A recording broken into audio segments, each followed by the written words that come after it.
and welcome to, oh, that's the wrong frame. Hello and welcome to Adobe Live. My name is Flynn and I'm an absolute professional at what I do. We'd like to begin by acknowledging the traditional owners of the land in which we are creating and streaming today and pay respects to elders past, present and emerging. The face that you just saw for 1 second is our guest, James Barnard, who you probably know from his Reels and TikTok, where he shares sort of designer feedback and tips and tutorials and all sorts of cool stuff. And he's also very, very good at making things go viral. And he's going to teach us how to do it. He's James, again. What's going on? I Very good flashed at out making things both go of our faces viral. at first, so sorry about that. That's okay. That's okay. I was ready. I had my shirt on at least.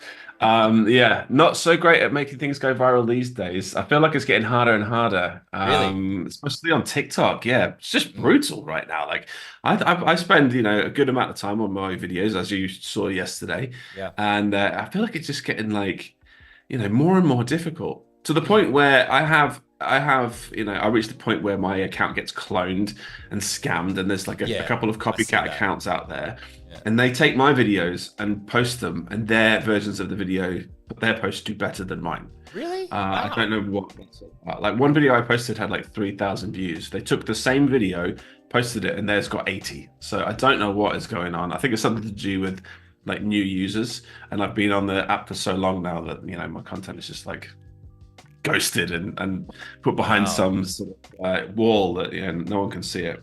That's the thing. It's kind of There's annoying algorithm stuff that happens behind the scenes, right? Like you just don't really know like what is actually happening.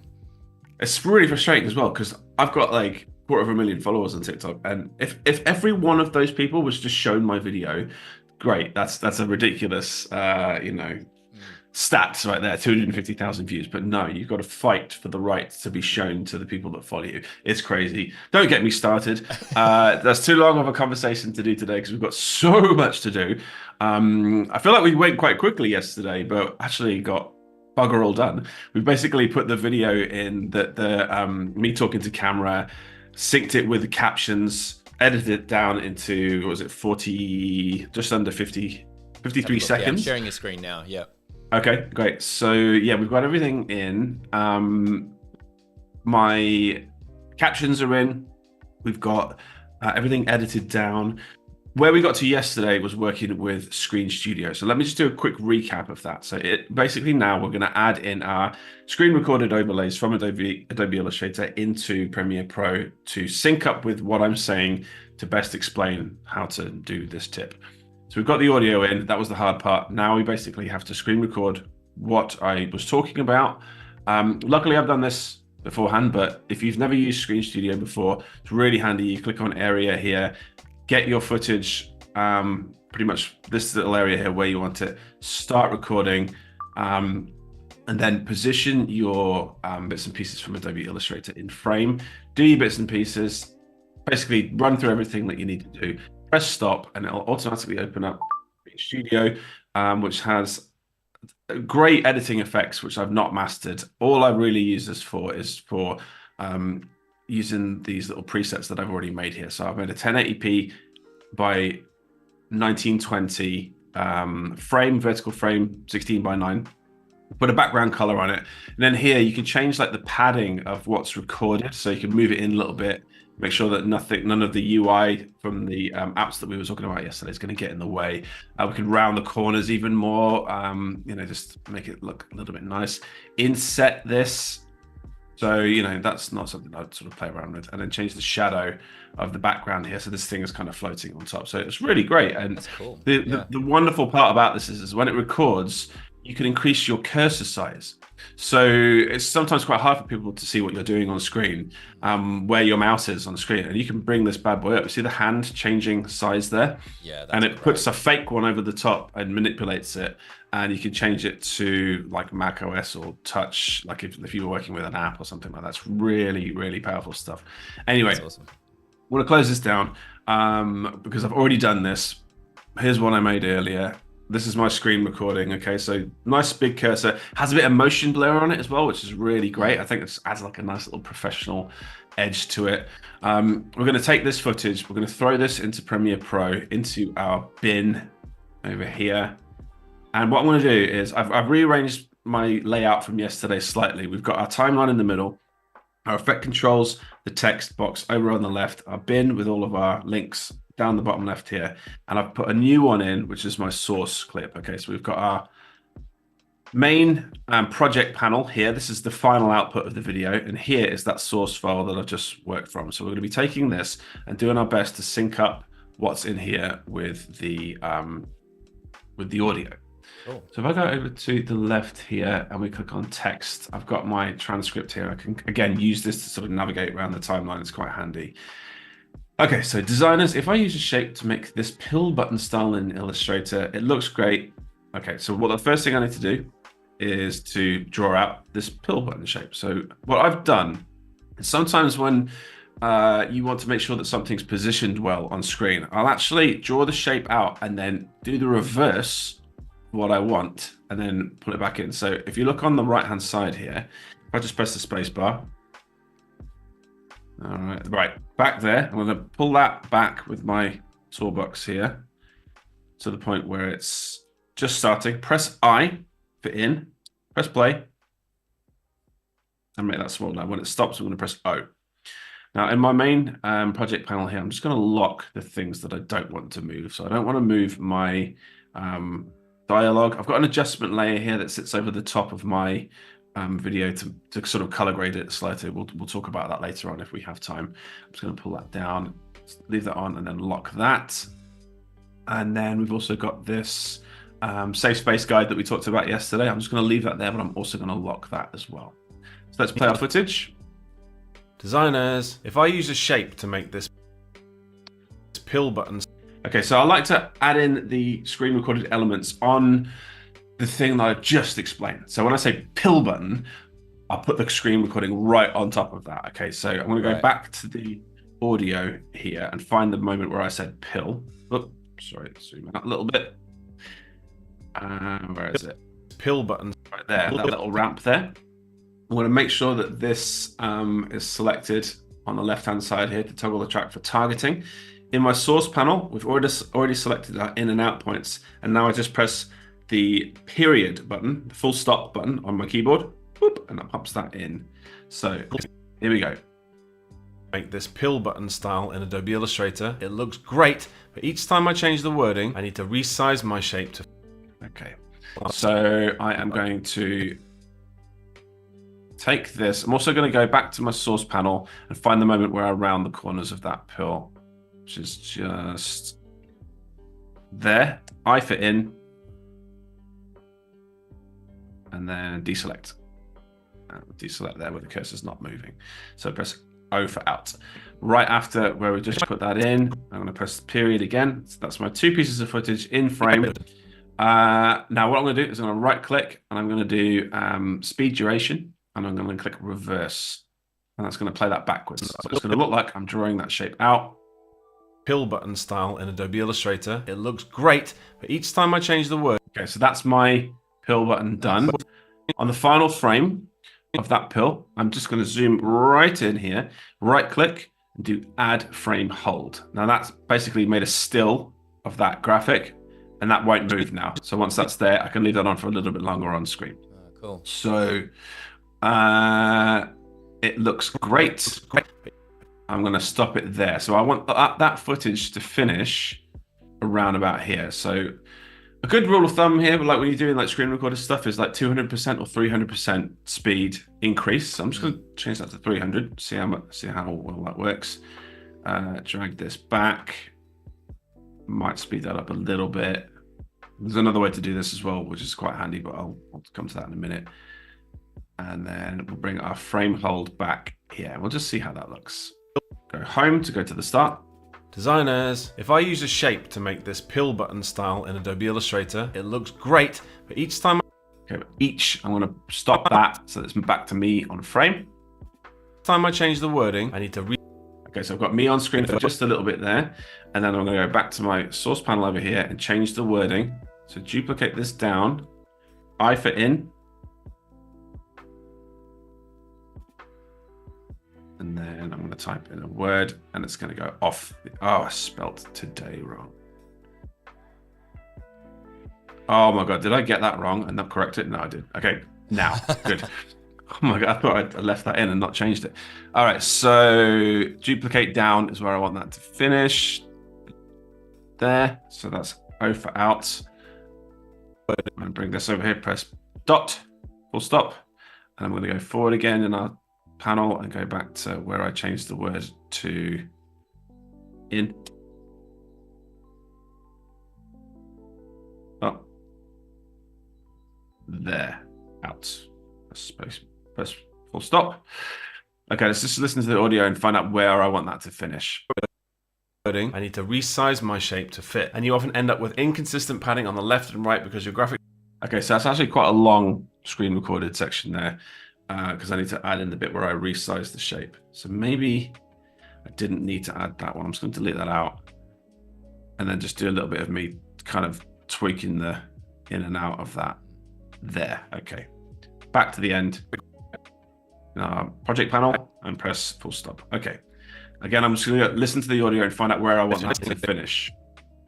I need to resize my shape to fit. And you often end up with inconsistent padding on the left and right because your graphic designer brain knows you're eyeballing it and there's something wrong and you won't... Okay, I'm going to go with eyeballing it. So I want to finish there. So I'm just going to put my playhead to where I want this to finish. We'll do something a bit funny with this bit because it's me going a bit mental and freaking out about being a graphic designer. Pretend vomiting bit that you had in one of the Yeah. Maybe we'll put a reaction in there. Okay, so let's speed this up. Now, a quick way to do this is we've got two clips here that we want to speed up at a kind of consistent rate, but they're cut in the middle. And if you speed one up, if you just right click on them both and do speed duration and make them go faster, they speed up independently and then you got to drag them back and then you can't finish it exactly where you want it to. So what you can do is you can highlight them both, right click nest, and that just makes that one clip. Now I can press R on my keyboard and use this remix button. I'm just going to go back a little bit there. Actually, I want to bring that back to where it should be. I thought I might add a frame hold in there just to keep this still, but let's just see how this looks. Change the wording. I need to resize my shape to fit. And you often end up with inconsistent padding on the left and right because... what's going on here? It's a weird staggering thing happening. To fit. And you often end up with inconsistent padding on the left and right because your graphic designer brain knows your eyeball... Okay, so at the end there, when I was going in and out with the thing, I might slow that down a little bit. Just when I'm resizing. Have one more go. End up with inconsistent padding on the left and right because your graphic designer brain knows you're eyeballing it and there's something wrong and you won't be able to sleep at night. Instead... Okay, so while I'm going mental there and freaking out a little bit about graphic design, I'm just going to go to my effect controls here on my audio. I'm going to press scale and position. I might need to expand this out just a little bit so we can see what we're doing. We're going to go to the end of that frame where I'm losing my mind. Cut back once. I'm going to zoom in and then position me a little bit more centered in frame. And now I'm going crazy. With inconsistent padding on the left and right because your graphic designer brain knows you're eyeballing it and there's something wrong and you won't be able to sleep at night. Instead... Okay, so yeah. Right. So it's kind of like me losing my mind and it's zooming in because that's a little bit crazy. What I'm also going to do is going to just up the scale of this slightly because that jump back to 60% was a little bit harsh. That's okay. And you won't be able to sleep at night. Instead... All right, not bad. Instead... If you bring up the Pandora's box of Illustrator, the appearance panel... Okay, the appearance panel. That's what we want to bring up now. So we're going to go back into our source clip here. In fact, we might need to just set the scene a little bit here because we've got to drag that text down first. So here, back a little bit. In, spacebar. Just let this run through and see what happens. Drag on the appearance panel. Wow, just a shout out to, I know we've got a couple of questions as we're going through, but I think we'll get through this section and then we'll ask a bunch of questions. So I've seen your questions. I will ask them. Stay tuned. All right. We'll have time for questions while I'm doing all this. Click here. Right. That's dragged on now. The appearance panel. Let's see where to put this. Night. Instead, if you bring up the Pandora's box of Illustrator, maybe there, and so that the appearance panel is coming on after the type, and then we use R and drag this back. Pandora's box of Illustrator, the appearance panel, you can use. Right, we're going to run into some issues here. The captions are going to cover the appearance panel. We'll see if we can get away with it, but we may need to nudge our captions up a little bit to get them out of the way. Okay, what do I say next?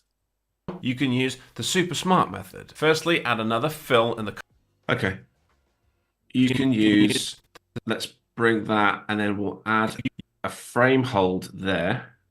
Maybe we'll just drag that on a little bit more with that.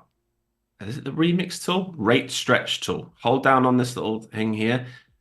Go down to the rate stretch tool, which is keyboard shortcut R. And bring that out a little bit. Go to the end, press one frame back, right click, add frame hold. We'll get it to the super smart, which is there. Drag that out. Let's try that again. Illustrator, the appearance panel, you can use the super smart method. Firstly, add another fill in the color of your button and drag this underneath your character in the stack. Then go to Effects, Convert to Shape, Rounded Rectangle. Bump up your corner radius to make that pill shape, and then... Okay, so we've got a lot of screen recorded stuff going to happen now. I'm going to start it here. I'm just going to let this play, and we may just need to cut in a little bit and see how good a job I did on the S. So we're going to add fill, start with in. Let's just watch this through. Add fill, change the color, drag the fill underneath the characters in the panel. Hit. I made a mistake here. I didn't select the fill. Right, so we need to cut that. So I'm going to go to the point just after the fill was added and dragged. There.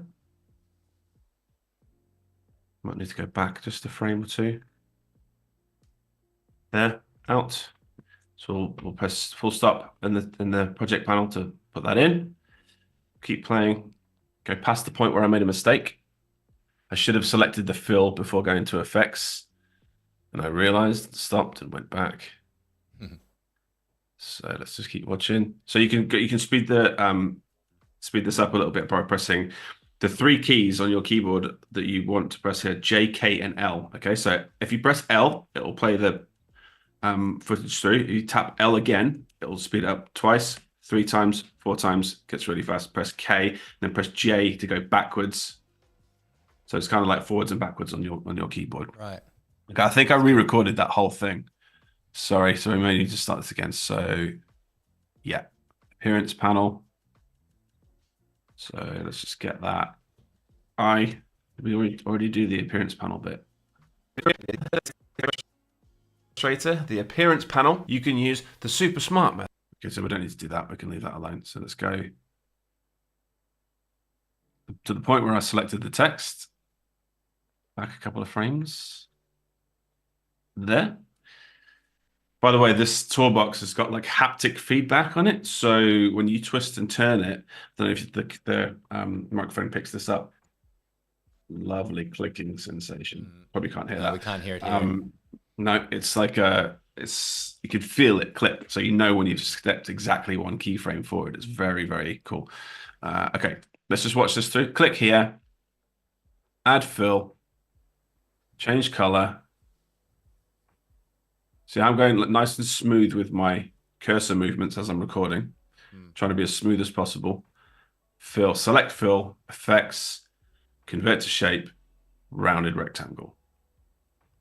Yeah, I've found that you have to slow down a lot, don't you, when you're doing it? Because obviously you know where it is. So you just like click, click, and you're already moving up to where you know that is in the menu. But you have to go slow enough that the viewer can read like what you're actually clicking. Right. Yeah. That's right. And it also has to like, it's handy for you as well because you can find the in and out points and then time that to your audio. So it makes it makes sense. So let's just see if that lines up. So where I want to finish. We finished with just before bringing up the options. Firstly, add another fill in the color of your button and drag this underneath your character in the stack. Then go to Effects, Convert to Shape, Rounded Rectangle. Bump up your corner. Okay, so right there, that's where our footage needs to finish. That's nice and easy. I can zoom out, find that clip, click on it, press R, and rate stretch that back to the moment where I finished. Hopefully that should line up nicely. Smart method. Firstly, add another fill in the color of your button and drag this underneath your character in the stack. Then go to Effects, Convert to Shape, Rounded Rectangle. Bump up your corner radius. Okay, so that's pretty good. Only issue is the captions are getting in the way. I think I'm going to fix that at the end, so we can go back through the footage to make sure that nothing's getting in there. So I haven't been on screen for long enough now. Let's get my face back on camera for a little bit, just, fulfill my ego. Bump up your corner radius to make that. And then to make that, we're going to add in the corner radius there. So as I start bumping that up, I can go. Hang on, let's just see what else I said. Pill shape, and then add your padding. Sweet. Okay, add your padding, which is great. So we can leave that on a little bit longer. And then add your padding. We did the height as well. There, right, out. So everything there. So bump up your corner radius to make. So we'll go dot, and then we'll bring that back to the word sweet. And not the type itself. Oh no. Add your padding. Sweet. Put the eagle-eyed among. Maybe there. Okay. Might be too short this, but we'll give it a go. My mouse is super sensitive today. Okay. Rate stretch that back. See how that looks. Radius to make that pill shape, and then add your padding. Sweet. But the eagle-eyed among you will have noticed that the shape is aligning itself to the M box and not the type itself. Okay, so all I really need there is a frame hold of the M box of the type that is actually too high for the button. So I'm going to take that back, maybe just stretch that out a little bit. So I've got the cursors on motion blur here. We're going to right click and do add frame hold. Let's just listen to the type again. Eagle-eyed among you will have noticed that the shape is aligning itself. That the shape there. Out to the front. Okay, let's see what I say. Just that the shape is aligning itself to the M box and not the type itself, which depending on the typeface. So there. So I'm going to bring that back. This is just a still, so I can just drag this back. And what I want to do is zoom into this footage a little bit and then put an arrow in there to show what's happening. So let's do this again. Shape is aligning itself to the M box. So where it says M box, I'm going to zoom into that footage. Now I've got a lovely little effects preset done up here. Which has a bit of motion blur. I'll show you how to make this in a minute, but I'm just going to drag this onto my footage here, bring up my effect controls, and you'll see on the timeline here, it's added a transform effect with a 180-degree shutter angle and unchecked use composition. So when this moves, it uses motion blur. One sec, I've got these keyframes the wrong way round. So what did I say? M box. Shape is aligning itself to the M. So where it says M, I want to finish up in the right position. So I'm going to move my keyframe on the left here to where that playhead is. Jump back 4 frames, I think is pretty good. 1, 2, 3, 4. Take the start point and bump that down there. So 1, 2, 3, 4. And I'm going to change the position to make sure that my call to action is nice and centered in the frame. It might be a little big, so I'm going to change the scale to 150 just so that we don't go outside of those safe space guides. We're okay there. That's not a big deal. Okay. The shape is aligning itself to the M box. A bit of a weird positional change happening there. Let's have a look at that again. 1, 2, 3, 4. The very last second it changes position. Just one little shift, doesn't it? Yeah, I think it's to do with the easing that I've got on here. I'm going to change the back to linear. Right click, linear to see what happens. 1, 2, 3, 4. That's okay. It's just something to do with the easing. To the M box and not the type. Now, when it says M box, I'm just going to put an arrow on screen just to point to what I'm talking about. So in my little folder here, I've got some pre-built tools. There's a nice little PNG or AI arrow. I can shrink the size of this and then change the rotation. And I'm going to point it in the middle. If you click on motion over here, you can change the position of this using X and Y values. But if you hit motion, it puts the transform handles and allows you to drag that into position. So I'm just going to touch that right onto the edge of the M box. and then we can hold down C and cut the end of that arrow off and see what that looks like. Notice that the shape is aligning itself to the M box and not the type itself. When I say type itself, I'm going to change the arrow position. Move that. I do C. And then with this arrow, I can push it, change rotation, and then just point that to the actual top of where the actual type itself starts. So that we've got a little bit of explanation going on. Notice that the shape is aligning itself to the M box and not the type itself, which depending on the typeface can leave that on just a little bit longer. Typeface. Play that back. Notice that the shape is aligning itself to the M box and not the type itself, which depending on the typeface can leave your type off the vertical center. So if you need to fix... Ready to explain that again, do you think? With just a little bit more, maybe just a still off the vertical center. Type off the vertical. Drag that out, and then we can cut that there and there with the razor tool to leave that one out. Maybe we need a diagram to explain that. Probably not. That the shape is aligning itself to the M box and not the type itself, which depending on the typeface can leave your type off the vertical center. So if you I might just move that and then zoom in just a little bit to create a bit of movement. If you need to fix this, use that to need. And then we'll go to the start of this clip. We'll set scale and position, and we'll just zoom in just a touch. Let's see what that looks like. Typeface can leave your type off the vertical center. So if you need to fix this, just go to Effects. Okay, so Effects is where we're going to bring in our next screen recording. So back to our source panel over here. About forward, Effects, and then Path, and then Outline Objects. Let's go back. That was too slow. Okay, Effects there. I for in. Press play. Let's go all the way through. Path, Outline Object. Boop. Out. Back into our project panel. Press full stop.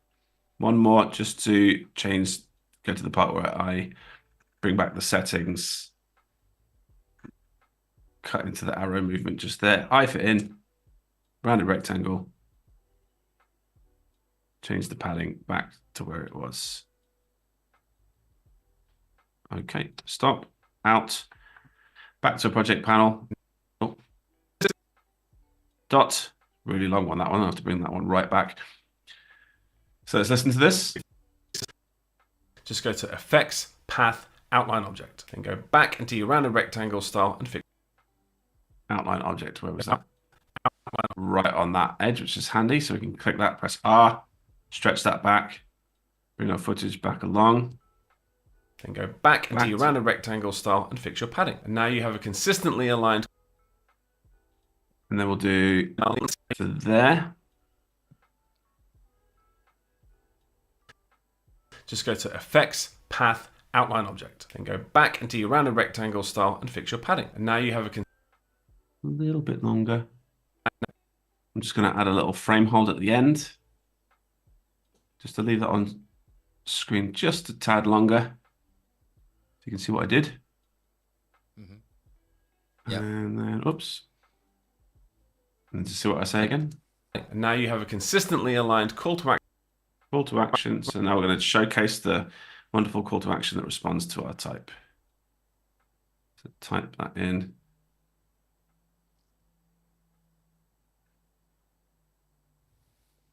There. I for in. I think we'll just play this to the end now. And then I think I duplicate it down, change the wording. Nice. Nice. And I think I do one more, which is designers with 3 R's. Trademarked 3 R's, designers. Stop. Okay, and we'll put that there.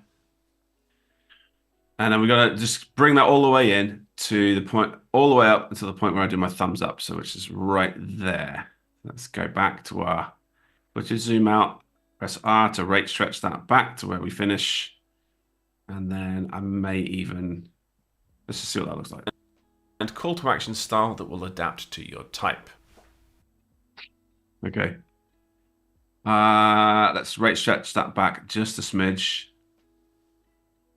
And then we'll add another frame hold at the end, just before a thumbs up. And that is our screen recordings. Amazing. Okay, A bunch let's of questions go. that have come through. Okay, Maybe I'll turn the audio off. questions, or do you want to do? Yeah, we've got time. Yeah, let's do it. All right, we'll do rapid fire. Yeah, thanks everyone for the patience with the questions.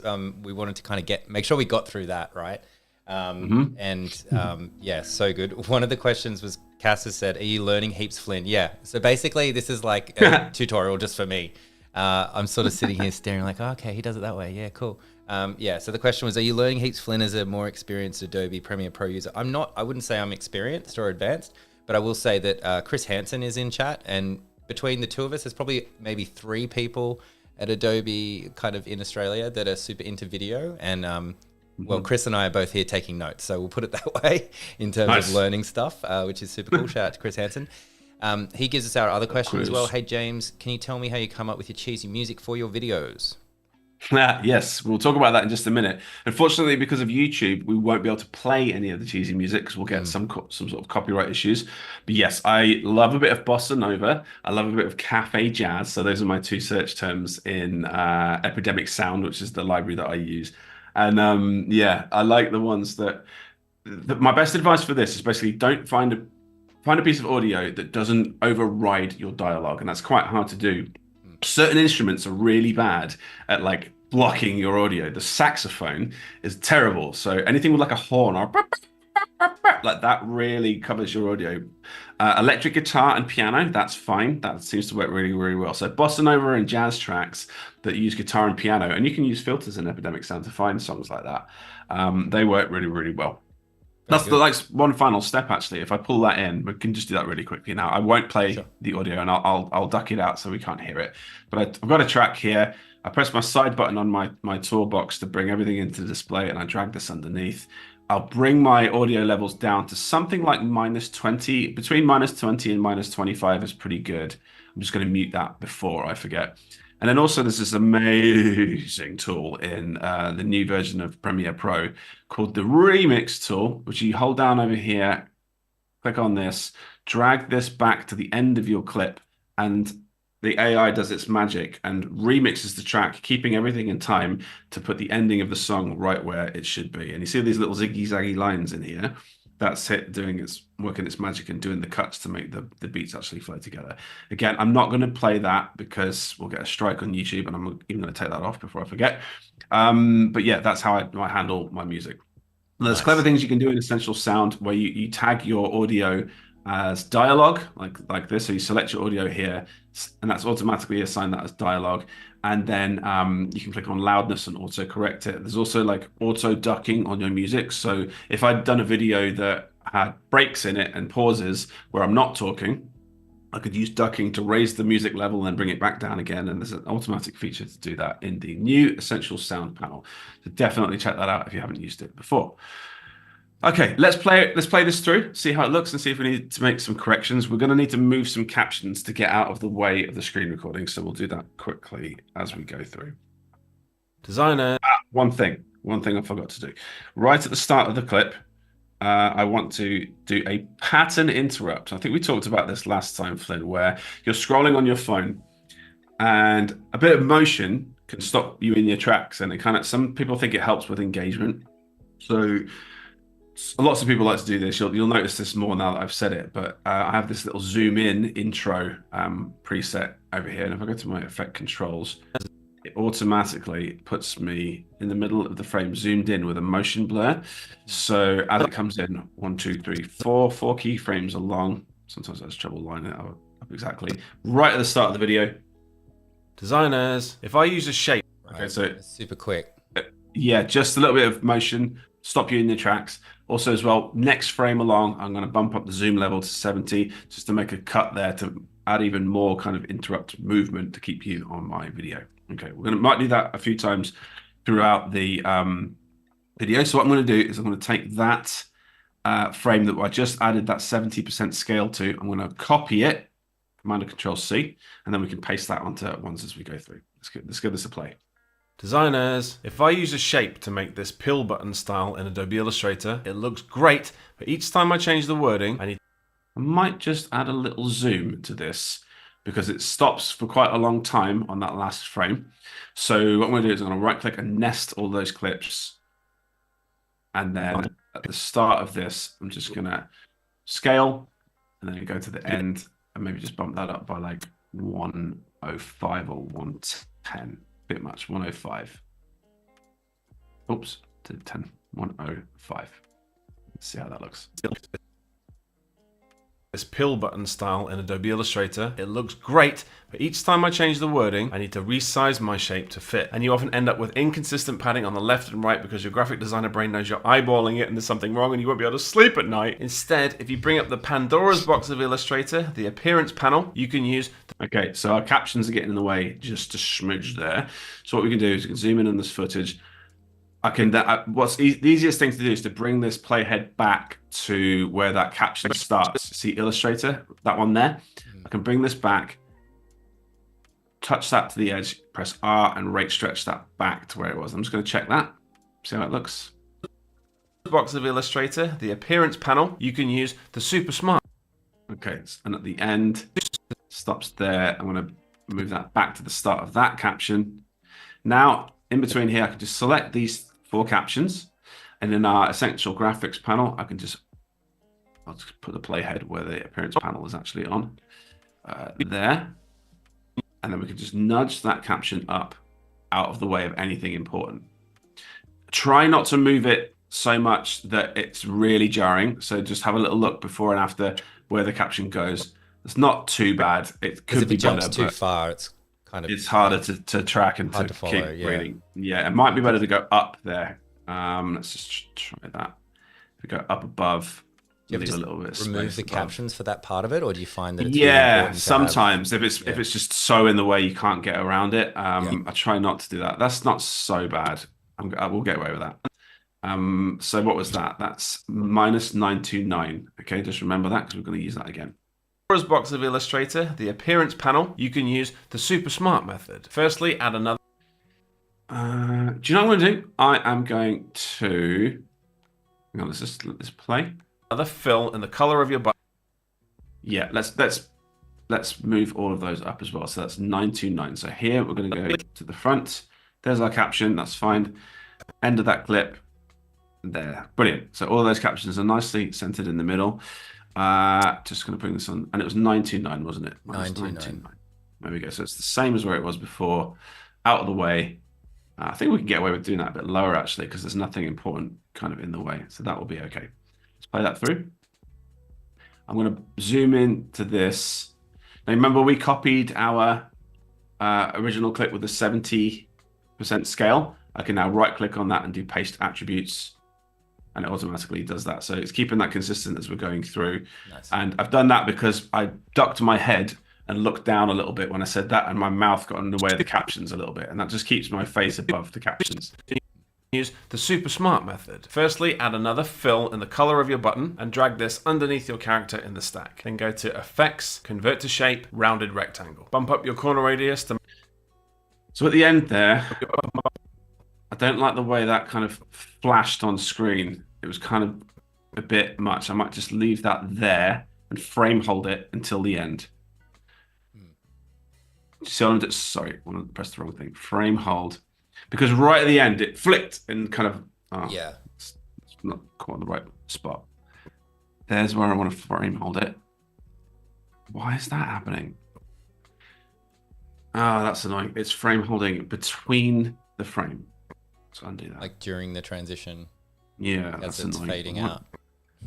There, let's try that. Frame hold. Well, that's so annoying. I don't know how I'm going to get around that. I may have to export the... If you shorten the video, will it not just... I think it was Yeah, let's rate stretch that back. Yeah. Good shout. And then delete Go that back one. And then there. Let's try that again. Add frame hold. Oh, that is What is annoying. happening? Okay, all right. Well, we can get around it by doing this instead. We just press this little camera icon in the bottom here. Oh, yeah. Export that as a PNG. I'm just going to put that into my links folder. How are we doing for time? 15. Okay, we're all good. We're all good. Where is that? So there's my where did it go? Wrong folder. There we go. No, it was the right folder. Links, I think you put it in. I did, but it's not there. Links. It's saved into a random folder. Let's just do that again. Boop. Browse. Oh, I did the wrong folder. There we go. That one. Okay. And then we can just take that PNG, throw that into our bin, stick that over the top. There we go. And then we're just going to cut that off there. Cool. That worked, right? Boop. So that was a bit of a long-winded thing we did there. Take a frame. Yeah, right. yeah. It's really handy when you're making thumbnails for your video as well, to go on something like Instagram. Here we go. Smart method. Firstly, add another fill in the color of your button and drag this underneath your character in the stack. Then go to Effects, Convert to Shape, Rounded Rectangle. Bump. The captions are getting in the way slightly. It's not a big deal. I might just fix this afterwards because we're going to run out of time. But when it goes to Effects, the captions are over the top of the bit that I want to show. It's not great, so I might just bump those up a little bit. Sod it, we'll do it right now. Whoop. Central graphics up just a smidge. Okay, fine. Carry on playing. Bump up your corner radius to make that pill shape, and then add your... Same with the captions here. And then make sure that's on the end. I'm just going to cheat here and fudge that caption over a little bit so it's at the end of our frame. Hopefully that's not too jarring on the eye. Getting some credit from chat for your file management, by the way. Thank you. How organized everything was. Great pride in that, yes. Thanks, yeah, Cass. Definitely. Yeah, it is. Radius to make that pill shape, and then add your padding. Sweet! But the eagle-eyed among you will have noticed that the shape is aligning itself to the M box and not the type itself, which depending on the typeface can leave your type off the vertical center. So if you need to fix this, just go to Effects, Pad. Just change the old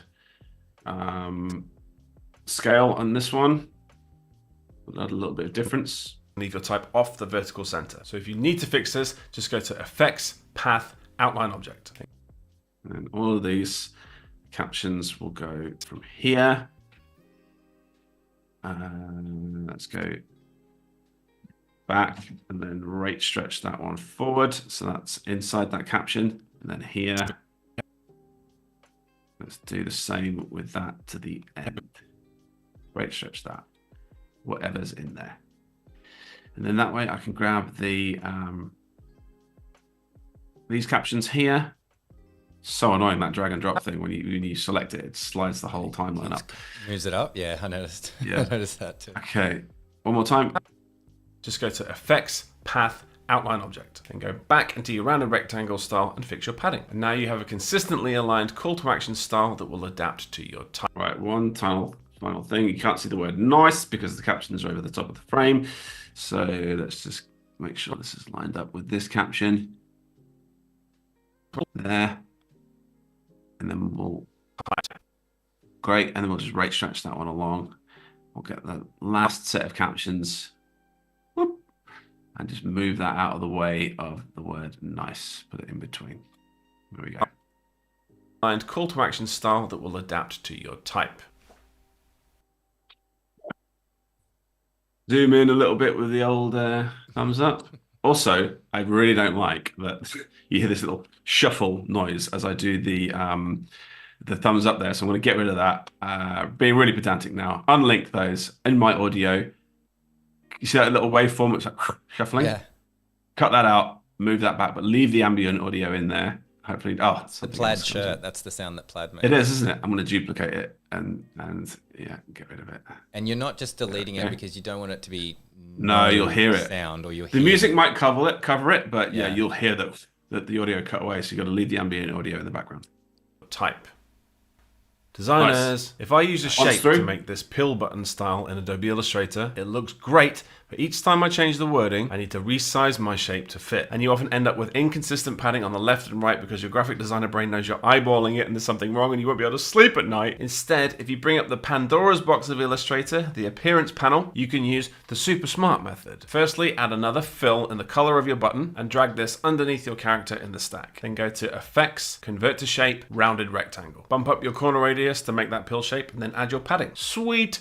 But the eagle-eyed among you will have noticed that the shape is aligning itself to the M box and not the type itself, which depending on the typeface can leave your type off the vertical center. So if you need to fix this, just go to Effects, Path, Outline Object, then go back into your rounded rectangle style and fix your padding. And now you have a consistently aligned call to action style that will adapt to your type. Designers. Great. Nice. Save. Okay, ready to export. File, export. Look how fast my brand new Mac does this, Flynn. I'm really jealous now. What do you have? I will be jealous. Rounded rectangle. It's the brand new one with the M1 chip. Check this out. All right, export. So I can answer some questions while that's exporting, but you've only got 40 seconds. Go, and we've got a little bit of time to do final tweaks. Oh, cool. Yeah, we do have a bunch of questions. Yeah, so... Sorry, I put you on the spot there. No, we're good. There was a question before from chat. Cass, can you click on dialogue word and track to time in the video? So yes, I think so. I think when you were editing before, there is a workflow, right? You actually did a little bit yesterday on the original kind of rough cut. You were using some of the transcript to find certain spaces and yes, and edit. In the text panel, you can't look at it now because it's exporting. Just give me 2 seconds. Yeah. Done. Okay, text, and you click up here, fast. And it was ridiculous, wasn't it? Under a minute. Hang on, it was about as fast as it takes to watch the video. Yeah, faster, probably. Wow. Yeah, that's how good the new Mac is. Get yourself one. Transcript file, if you click anywhere in here on any word, it'll take your playhead to wherever you need to be. And then, like I mentioned yesterday, you can use this to delete out. So if I press backspace, it will remove that footage from the timeline. It's incredible. It will make a cut exactly where it needs to be. I'll just show you. Whoop, you see that? I deleted those words and it just chunked it and nudged it together. Ripple deleted that footage. It's brilliant. I hope that's what you meant. I think the essential sound panel, I can then assign this as dialogue, but it's already done it. And if you've not seen this enhanced speech feature, it's very, very good. If you've got a terrible microphone, you can click on this and you can then sort of mix podcast audio, which is kind of like AI generated. It's very, very robotic, but it does a great job of removing like background audio and stuff. Mix that with the ambient audio that you've got in your room, and somewhere in between, you'll find a lovely little sweet spot of kind of like fake podcast recorded audio. If I bump this all the way up and just set my in and out here, that's it. If I use a shape to make this pill button style in Adobe Illustrator. Sounds really good actually in my headphones. I don't know how that's sounding for you, but you can just drag that down just a little bit. And that will... If I use a shape to make this pill button style in Adobe... It's not far off. Pretty good. I don't like to use it too much because I've got a good microphone and that can be quite robotic, that sound. But if you're outdoors, you got loads of background noise like cars and stuff and, wind. It's an absolute game changer. Yeah. Okay, one final thing. We ideally need a text overlay for the... front of this video, just the very start point of this video to kind of keep people engaged. So I have a default one here, and if I turn on my lovely little safe space guide, I can get away with bumping that up a little bit. This is my last one I did. Let's design a logo for a bookstore. If I go to effect controls, I can nudge that up a bit because I've got my little safe space guide here. That's all good. Now, I normally come up with these myself. But you could use things like ChatGPT to help you out with stuff like that. So if I copy this script here, we did yesterday, throw this into ChatGPT and say, please write me 10 options for a text overlay for a video based on the following script. Inverted commas, paste that in, have a little go and just see what it comes up with. And sometimes you get some nice sort of, short, succinct ideas. I did this yesterday. These are all avoid inconsistent padding with this smart trick. Not bad. Say goodbye to eyeballing and hello to perfect alignment. Bit long. There was one that it did for me yesterday, which is really good. Responsive CTAs in Illustrator. I think that's really good, but I like the word buttons and a question mark at the end because it's like, what? Let's pop that in. So I'm going to double click on my type over here and then I just align that Cool. Then when I export this, I'll leave that in for Instagram. In TikTok, I'll actually put the wording in the app over the top of that, just for this little first section here. You don't need that all the way through, in my opinion, unless it's a very short video. I will leave that on, but I like to take that out at a certain point so that it's less obvious. So I'll maybe like bring it to the end of that clip, cut it there, and then delete it away. So it goes away without you kind of noticing. But each time I change the wording, I need to resize my... And it's kind of gone for the next one. So I'll re-export that before I upload it. Finally, thumbnail for Instagram. Quite important. It makes your grid look lovely. So if you notice on my Instagram page, we've got, you know, a pretty nicely... I do spend a little bit of care with this. So it usually goes like photo, graphic, photo, graphic. This was a bit of a random one and needs a graphic as well. So I have this template file in Illustrator sort of already set up for me. It's an absolute mess, but I've got loads of different colors. Ideally, get your wording inside a square format so that on the post section of Instagram, it's inside a square. On the Reels, though, it will show you a full sort of 1080p by 1921. So you need to basically export out at that resolution. And then when you paste that into Instagram and airdrop it to your phone, you'll have that as a nice sort of 1080p one to work on the Reels tab. Yeah, awesome. And that's about it. Unless I've missed anything, I think that's everything. So that was, you know, 40... We've got a few questions to take us out as well. And yeah, I mean, I'm just quiet during most of that. Just really trying to pick up, like, I think this is one of the best things about kind of Adobe Live and learning from people from video is just, it gives you that sense of looking over the shoulder of someone working, and you pick up things that otherwise, like particularly for freelancers or students, or if you're trying to cross skill or upskill, that sort of thing is so valuable. Just sort of seeing the way that that James navigates, like the interface and how quickly he can get things done and how much care he spends on certain points. I think that was really, like, to me, that was fascinating. I hope you guys really enjoyed that as well. Yeah, I don't really. I think that's a really good point, though, because you're right. We used to, you know, pre-pandemic, we're all sat next to each other in the office, learning from each other by looking over each other's shoulders, and now we don't have that anymore. So places like Adobe Live are just ludicrously great for that, and free, which is unbelievable. Just to, you know, I watch Illustrator videos on Adobe Live all the time, and I pick up bloody loads from other people. Just you're exactly right, the way people work, and it's never to do with the topic of the actual video itself. It's usually one little thing that they've done. It'll be a little nugget that they kind of do on the side. Why did they do that? And I'll rewind it and go back. There's once I was watching an Aaron Draplin one, and he resized the shape from the bottom transform handle up by holding shift and keeping it in relation to where it was. It was this. All he did was this. He had a shape like this, and then wrong one. He selected it and resized it by holding shift up from here, like that. Right. Or E, like that. And I was like, what did you just do there? Like, how are you resizing that, keeping it in position? Yeah. And I thought it was something to do with this, but no, I figured out what he did, and I was blown away. So definitely keep your video on Adobe Live. It's great. Check it out. One or two more questions. I promised I would ask Tim if you are still here.